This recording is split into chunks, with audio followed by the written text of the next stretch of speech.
Labai trumpai, labai mažutį, bet labai įdomų derinį noriu jums šiandien parodyti.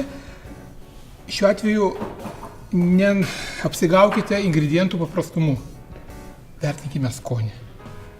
Aš noriu, kad jūs suprastumėte, kad paderinus kartais ir nepaderinimus dalykus galime gauti labai gerą skonį burnoje, kad tie burbuliukai mūsų neštų kažkur tai į viršų būtų labai faina.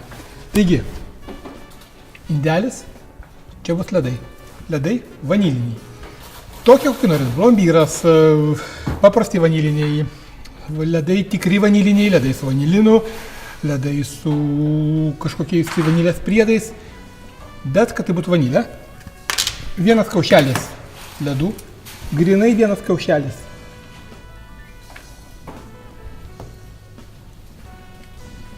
Ir dabar tai, ką norėčiau prie to kaušelio pridėti.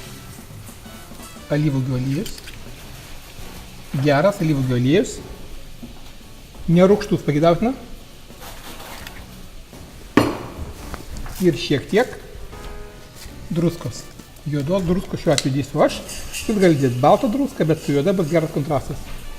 Šiek tiek druskos. Viskas.